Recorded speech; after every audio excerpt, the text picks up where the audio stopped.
Hi, this is Scott Garibay, and today we are going to be talking about Andrew Yang and a new differentiation tactic that I am proposing that Andrew Yang adopts as quickly as possible. All right, so what is it?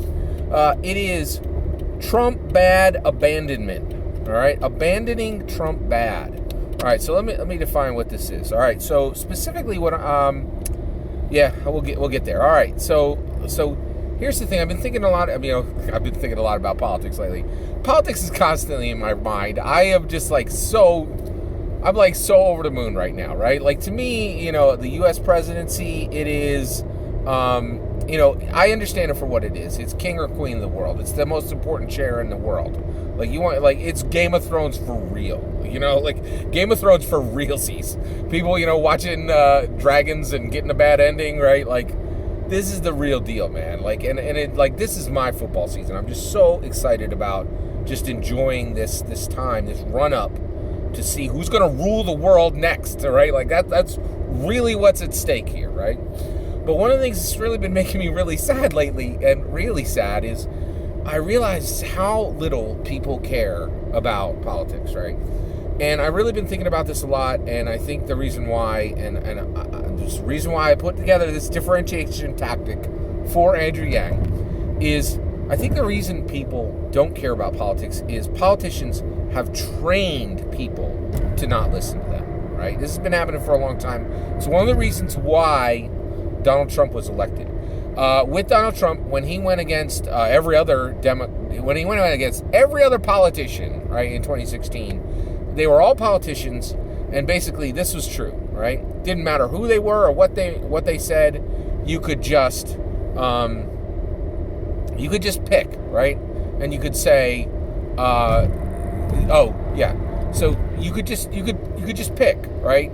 And you could ask any question you wanted of any candidate and any politician, and you already knew their answer, right? Like, you either knew they were going to spin it, you knew they would either dodge it, or if it was safe, you already knew the answer that was given because they've already given it, or you could extrapolate it from their own rigor, their set of, I'm a Democrat, I'm from this state, blah blah blah, right?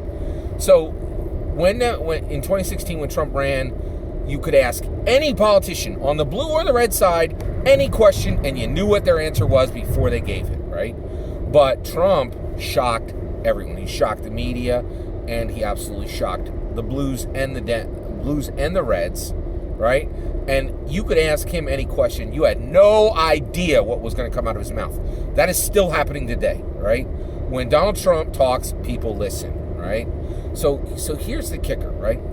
Every other politician has said, don't listen to me when I do this, okay? The biggest one is, I'm going to say something I've said before. Here's another one. I'm going to say things that you already know that I believe because I'm a Democrat. I'm going to say things that there's a whole list of them, right? But one of the biggest ones is, and this is going on in the primaries right now, right, is, I'm a Democrat and I'm going to tell you that Trump's bad, right? And basically what people don't understand is what the media and the politicians don't understand is people have been trained to stop listening to politicians. They don't listen to them when they repeat themselves. They don't listen to them when they say things that come straight from they don't listen to the Democrats when they say things that come straight from the Democrat playbook.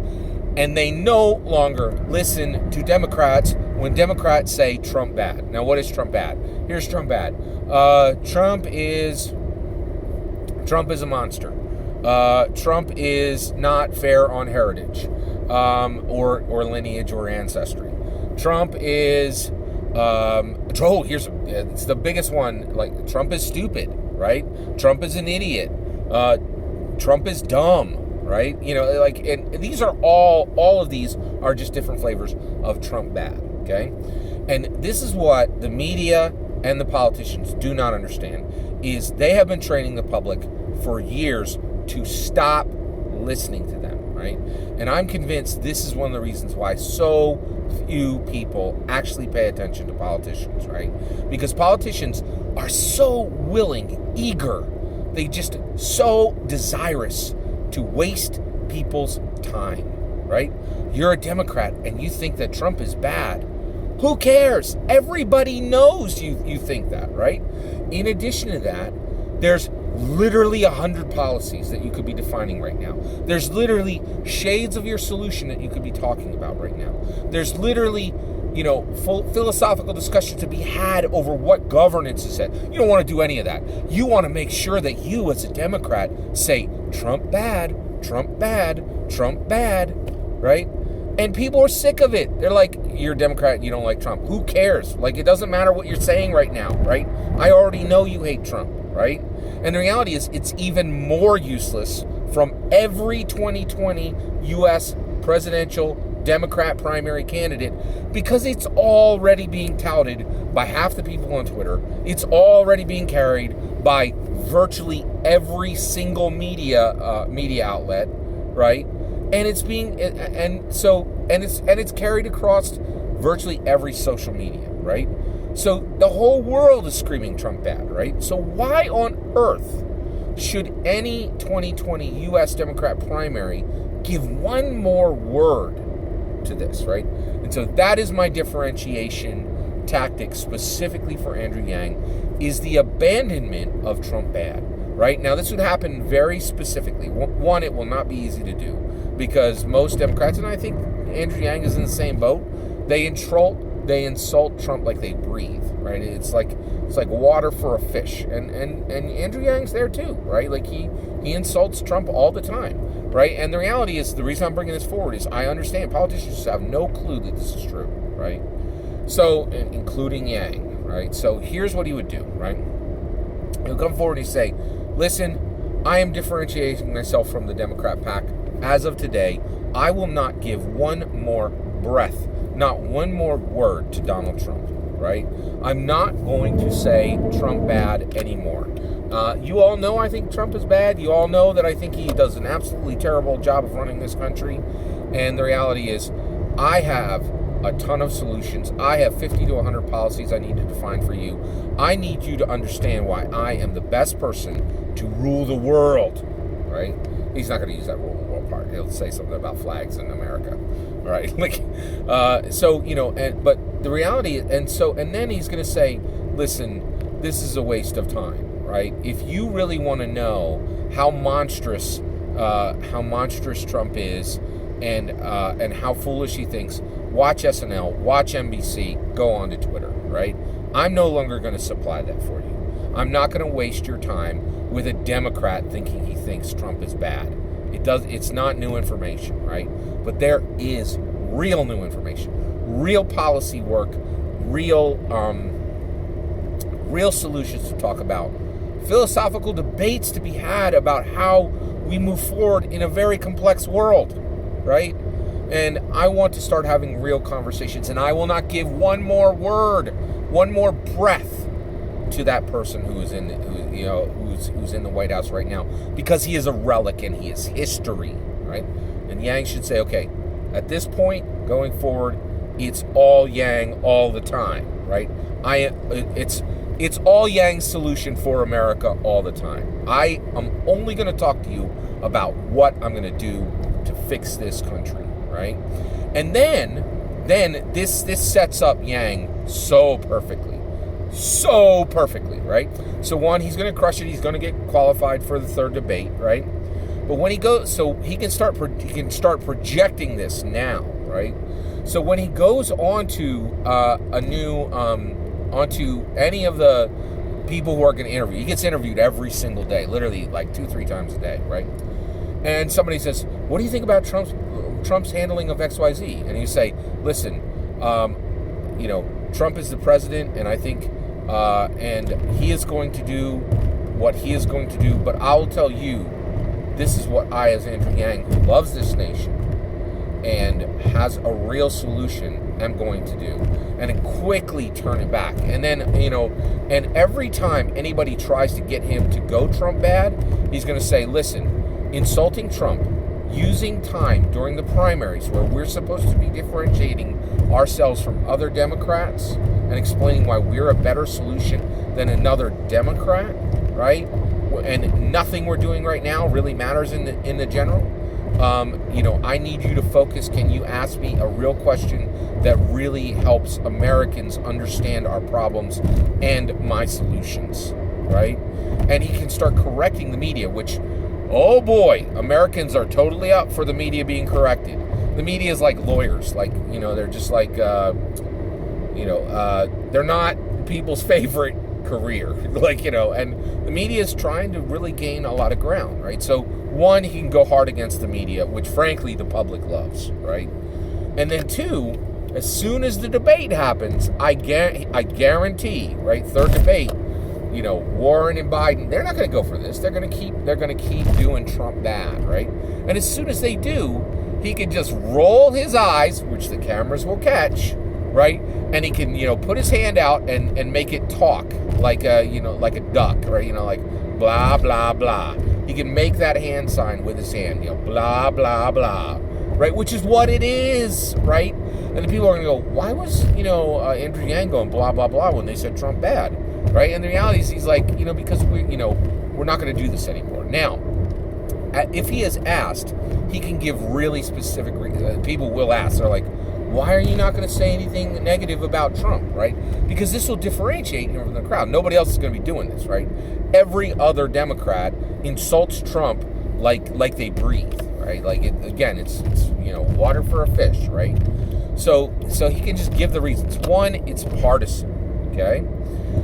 It actually forwards partisanship, and it justifies it forwards the partisanship of the Reds, and it justifies the partisanship of the blue, and I will no longer do it, right? In addition to that, he could say it's repetitive, right? If I tell you that I think Trump is bad, it's information you already know, and it's information that's being spouted nonstop 24 hours a day on MSNBC, on Twitter, and on SNL, right? That information is already being given to the people. I'm not going to repeat what's already known, right? It's duplicative, right? I'm not, if you really want a candidate who's going to use their time to talk about Trump, right? I'm not going to be the person for that. You can go over and get that from Biden and Harris, and they'll both be telling you how Trump is bad. I'm not going to waste another breath on it because I have too many policies to find. I have too many solutions to define, and I have too much respect for the Democrats to give rank amateur nonsense, right? Which is exactly what it is. Here's the next one he could say. It's damaging to us as Democrats, right? The more we clarify that Trump is a monster, the more we clarify that Trump is not intelligent, the more we clarify that Trump is not doing things right, it points right back to Hillary, who he decimated, right? We don't want her to look worse than she looks now. He handled her. A man who had no political experience decimated one of our greatest leaders. If we focus on him and saying how incapable he is, how inept, how ignorant, right? What does that say about Hillary Clinton? It makes her look worse and worse, and she's already taken a beating, right? Every time we insult him, it raises the question of why he so easily defeated one of our greatest heroes, right? It's not good, right? And then the last one is it's the wrong focus, right? It is going low when she would be going high, and here Andrew Yang can invoke, Andrew Yang is not Obama's vice president, but he was a supporter of Michelle Obama and a supporter of Obama, and he can invoke her words, right? And honestly, I will tell you right now, I think that should become a flag for the Democrats, saying no longer are we going to take the time to tell you that Trump is bad from us as politicians. And the reason why is that job is already being done through entertainment, through Twitter, and through the news medias, right? There's absolutely no shortage of them spouting every single thing he does wrong, literally 24 hours a day, right? And me, I'm supposed to be a solutions person, so I'm going to be focused on the solutions person, right? So I think, basically, this differentiation tactic is Andrew Yang saying, I am abandoning Trump bad. I will no longer say Trump bad. You can, basically, I'm not going to waste your time. And if you really are like hurting for Trump bad, you can go find it. And, Twitter, SNL, MSNBC, and every other candidate will give you to you. When you come to me, all I have is my solutions and philosophical talks about how we're going to manage this incredibly complex world and how to help American people. I will not waste another word on this relic that sits in the White House. That's it, right? And I truly think this will differentiate. He gets the news story right away, and then people get to watch what it looks like for a fish to walk out of water. They will never have seen this. They will never have seen a politician that truly is laser focused on solutions and not on insults. It will be incredibly different, right? All that's my opinion. Do you think I'm right? Do you think I'm wrong? Let me know in the comments below. Please consider liking and subscribing, and have a wonderful millennium.